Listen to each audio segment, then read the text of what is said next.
मंडळी, गुरुपौर्णिमेच्या खूप खूप शुभेच्छा. प्रत्येकाच्या आयुष्यातला आई हे पहिलं गुरु असतो. वडील मार्गदर्शक, शिक्षक, दिशा दाखवणारे असतात आणि देव आपले तारणहार असतात. आपल्याला संकटात कसं स्ट्रॉंगली उभं राहायचं, कसं त्यातनं बाहेर पडायचं ह्याचं बळ देतात.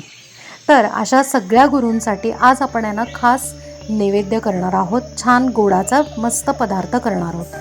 इथे आपण करत आहोत केळ आणि गुळाचा शिरा. इथे एका पातेल्यात मी 3 बाऊल पाणी घेतलेलं आहे, तेवढंच बाऊल गूळ घेतलं आणि वेलची पावडर घेतली. आता हे जे पातेलं आहे ते दुसऱ्या गॅसवर ठेवून आपण छानपैकी यांना उकळी काढून गॅस बंद करायचा आहे. त्याचबरोबर दुसऱ्या गॅसवर आपण काय केलं आहे, एका कढईमध्ये साजूक तूप घेतलं आहे आणि तेवढाच 1 बाऊल आपण यांना बारीक रवा घ्यायचा. एकच बाऊल आपण यांना त्याचं प्रमाण वापरलेलं आहे सगळीकडे.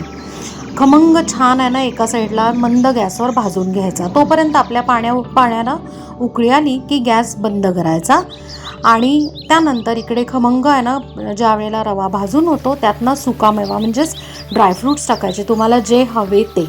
त्यानंतर इथे महत्त्वाचा आपला हिरो इन्ग्रेडियंट म्हणजे केळं.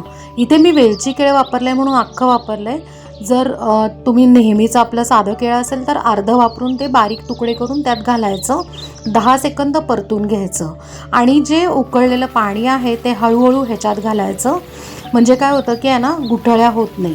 ज्या वेळेला आपण पाणी घालतो ना त्यावेळेला उजव्या हाताने त्या डावाने कंटिन्यू आहे ना हलवत राहायचं.